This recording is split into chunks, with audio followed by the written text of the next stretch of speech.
Hola, son bienvenidos a la clase de didáctica. Soy Lorena González y en este módulo les hablaré sobre la didáctica y su importancia en la educación. La palabra didáctica fue empleada por primera vez relacionada con el sentido y la necesidad de enseñar en el año de 1929 por el alemán Wolfgang Racket en su libro Principales aforismos didácticos. ¿Pero qué quiere decir esta palabra? Veamos. La palabra didáctica es tomada del griego tardío didactico, el cual se deriva de didasco, que significa yo enseño. Derivada de didáctico surge la palabra didáctica, del griego didascálicos, la cual a su vez proviene de didáscalo, que significa maestro. Esta palabra tiene doble raíz, docere, que significa enseñar, y dicere, que significa aprender, dos vocablos esenciales que nos hacen entender que las actividades de enseñar y aprender reclaman la interacción entre los agentes que la realizan.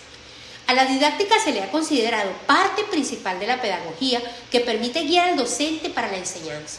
Esta rama de la pedagogía no solo analiza el contenido que va a ser enseñado, sino que se preocupa más de cómo va a ser enseñado ese contenido.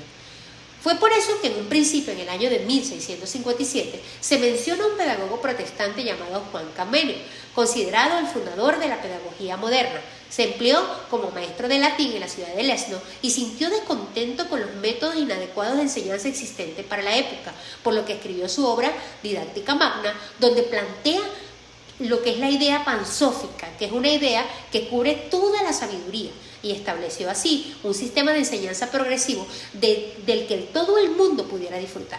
Consideró que el estudio tenía que ser completamente práctico, grato, de tal manera que hiciera de la escuela una auténtica diversión, es decir, un agradable preludio de nuestra vida. Opinaba que la escuela debía centrarse no solo en la formación de la mente, sino de la persona como un todo, lo que incluiría la instrucción moral y espiritual para toda la vida. A su vez, en el siglo XIX aparece la figura de Johann Herber. Este compartía la idea didáctica de Comenius. Este consideraba que la educación se debía realizar siguiendo pasos en vez de reglas. Johann Herber se centra en la instrucción del ser humano y su aprendizaje, al igual que Comenius consideraba la importancia de una educación integral en el alumno. Desde finales del siglo XIX, la didáctica ha evolucionado y se ha diversificado en tendencias y en números de autores. Y al entrar en el siglo XX, los criterios científicos han sido cada vez más evidentes y han mejorado el concepto inicial de la didáctica.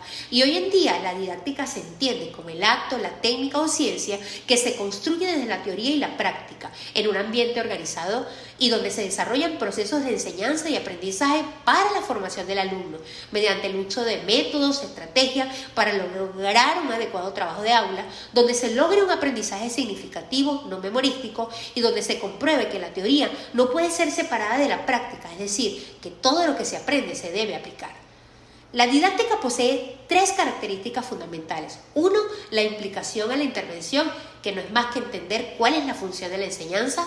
Dos, la función reflexiva, que es mirarse a sí mismo como parte del fenómeno que se estudia. Y tres, sentido prescriptivo normativo, el cual a su vez conjuga dos dimensiones, como es la proyectiva y la explicativa, donde se fundamenta y se dan todos los fines. Un punto importante que se debe resaltar es el objeto de estudio de la didáctica, que no es más que el proceso de enseñanza y aprendizaje.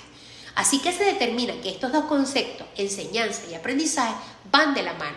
Pues con la enseñanza que se imparte se va obteniendo un aprendizaje significativo que cuenta con un conjunto de normas y procedimientos y que tiene tres elementos, que son los alumnos, los profesores y el contenido, los cuales hacen relevancia en el ambiente en el cual se desarrolla la acción.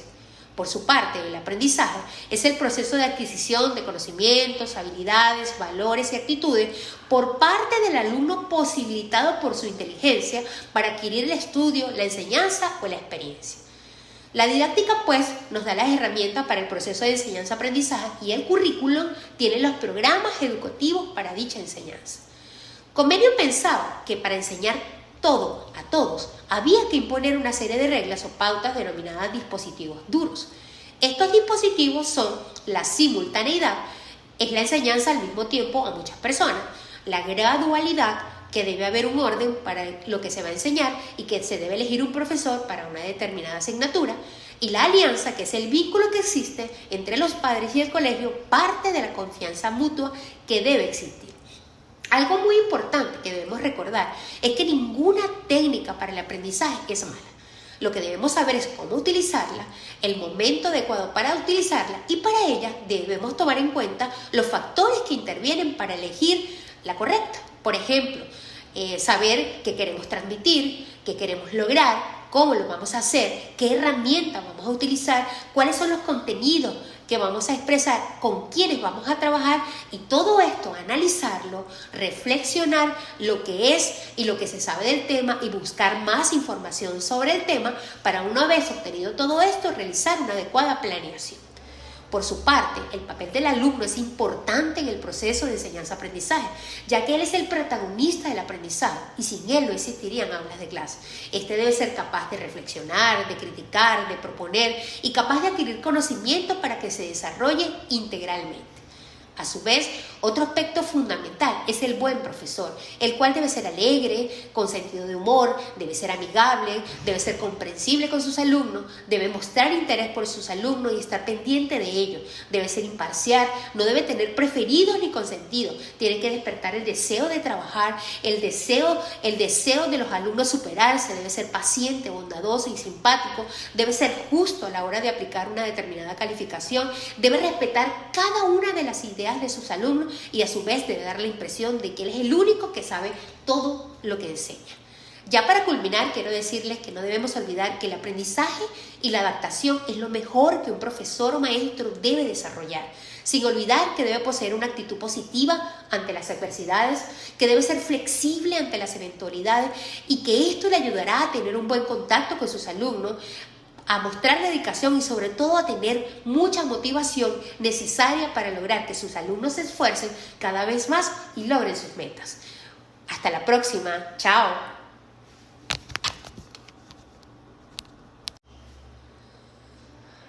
Hola, son bienvenidos a la clase de didáctica. Soy Lorena González y en este módulo les hablaré sobre la didáctica y su importancia en la educación. La palabra didáctica fue empleada por primera vez relacionada con el sentido y la necesidad de enseñar en el año de 1929 por el alemán Wolfgang Rache en su libro Principales aforismos didácticos. ¿Pero qué quiere decir esta palabra? Veamos. La palabra didáctica es tomada del griego tardío didactico, el cual se deriva de didasco, que significa yo enseño.